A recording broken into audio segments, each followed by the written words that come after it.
Are you married to an addict or alcoholic? Or are you in a committed relationship with one? Me too. Join me, Anonymously Bex, on my journey of self-discovery. I will guide you through a myriad of topics designed to illuminate a path towards your own awakening. Addiction is a family disease. Everyone in its orbit is profoundly affected. Subscribe to our podcast to help me, Anonymously Bex, continue to provide tailored content to the unwitting lives of addicts and alcoholics. And now for this week's article.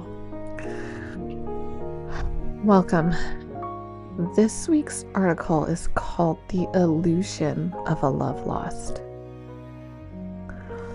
Lately, as I have been reflecting on landmark moments in my life with my husband, the reality of the love lost has felt like another illusion, another manipulation or lie tied up in some warped narrative in his mind. What I mean is that I believe he stopped loving me a long time ago, long before this last year of relapses, long before this new chapter of divorce. There are distinct moments that I can call back that reinforce that theory. For example, there are the low-hanging fruits, such as not acknowledging a birthday, an anniversary, or a Mother's Day in the last 4 years. When you stack up all those moments, those opportunities of celebration, it sounds really gnarly, and I often feel shame that I allowed him to be so dismissive of my existence. Then there are the more ambiguous memories that seem more subtle. For our first wedding anniversary, following the birth of our first child, he spent a 2-hour car ride to a hotel telling me all about his past girlfriends, his past relationships. More recently, when he moved us across the country, he sparked up some old friendships, which seems positive, right? One friendship in particular was with a woman, a single mom, who was his childhood's best friend, younger sister. He spoke of her in such a delicate and fond manner that I kept thinking, this feels like an emotional affair. He would say things like, "Oh, you should really meet her. We'll have to set something up," and then never facilitate it. Then, of course, the years of deception, of him engaging in secret spirits while employing a variety of damaging methodologies to hide his true behaviors, the lies, the manipulations, the gaslighting, the narcissistic abuse. It has all been so damaging to my psyche, my ability to trust myself and what I see happening in the world. When we began couples therapy last year after hospitalization number 1, but before hospitalization number 2, we went through this process of defining the behaviors and actions that can be labeled as love. I was so naive. I thought he loves me, he just doesn't understand how to show it. Or he says he loves me and is committed to me, but his parents messed him up so much that this is what he thinks love is. Perhaps I'm not alone in thinking that about my addicted spouse. The truth is, he had been leaving the relationship every time he thought fondly of a past relationship, every time he lied, every time he got high or drunk, every time he gaslit me into believing he was working his sober program. Actually, journaling about it makes my stomach turn. I remained so faithful to someone who treated me so carelessly. That thought really cuts very deep. I accepted his disease with empathy. I desperately tried to support him in it. I stood by him through relapse after relapse, and now after the vidya, the clarity that a year of separation and healthy boundaries brings, I can see how the love that he potentially, if ever, felt for me died many years ago.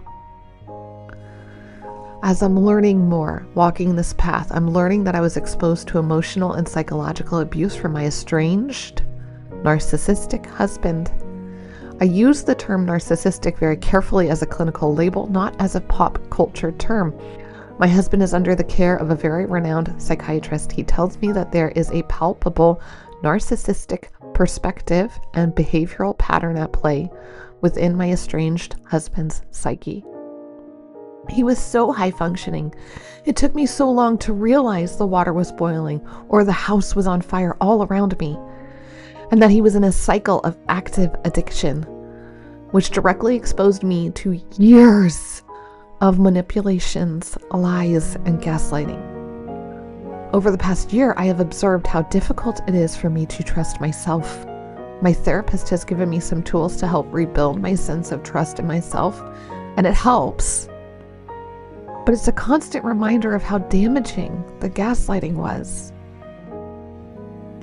In a family therapy session with my husband months ago, before his most recent hospitalization number 2, I told him how vicious the lies and the gaslighting were. I felt that it was truly a psychological weapon that he was wielding directly at me, the same person he was saying he loved. All the while, the gaslighting was still in play. He was actively using synthetic opioids and an ethanol inhaler to continue to live in intoxication while evading the drug tests. He has yet to even acknowledge the damaging effects of his behavior. He hasn't offered a single apology to my children or myself for the cycle of active addiction, the cycle of instability and abuse that he exposed us all to. In this period of healing and the uncertainty of divorce, I find it particularly hard to sleep through the night. My toddler is finally old enough to sleep through the night, but my mind is so busy working on this mystery, this question of how? How did I get here? How will I survive as a single mom? How will I provide for my children without my husband's financial capabilities? How did any or even all of this happen? I married my best friend. I married for love. How did it all go so wrong? Who's to blame? Here's the truth. My husband is the sole reason I am in this position. I didn't agree to this path. My husband knew he was an addict when we met. He knew where engaging in drugs and alcohol would lead him. And yet he actively pursued that path with veracity. He used his capacity for brilliance at evading drug tests and hiding his true self. You want to hear the best part? His newest narrative is this: that he relapsed when our first child was born because he felt like he lost his wife. Instead of living in the truth that he made nefarious choices, put great effort and energy toward that undertaking, he's trying to push the blame onto me because it's my fault, right? Because if it's my fault, then he's not a liar. He's not a deadbeat father. He's not a failure at being a husband. He is wholly unable to see past himself, which perhaps is the indicator or definition of narcissism. Truthfully, I'm not qualified to assess that, but I certainly see the self-centered perspective in action, and I deeply feel the effects of its damage. Here is where I do hold the responsibility. Are you ready? I didn't set a protective boundary sooner. I could have said, it really hurts my heart when you spend our entire anniversary telling stories of your past relationship. I'd like some space to reflect, to gain healing and balance. Or I could have set my boundary the first time I found evidence of secretive intoxication.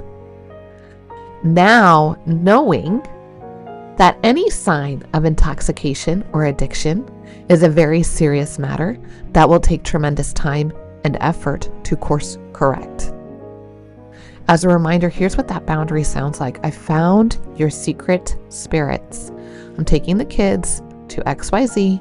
We won't be living together until you demonstrate sobriety for 1 to 2 years or an extended period of time. The pain of the vidya, the clear vision, to feel the weight of the illusion of a love lost is a new, particularly painful type of heartbreak. To know that I have spent years dedicating myself to building a life with someone so careless, so selfish, so vicious, so ruthless. The truth of this reality honestly makes me feel like a fool. I'm allowing myself to feel that foolishness, knowing that the dedication and effort I poured into this person is truly something beautiful, that I am capable of giving great love. And having gone through this experience of learning the true depths of humanity, next time I allow myself to love someone, I'll do a better job of pre-qualifying them. I'll be better equipped to see the red flags that I missed in this relationship. Until next time, anonymously, Bex.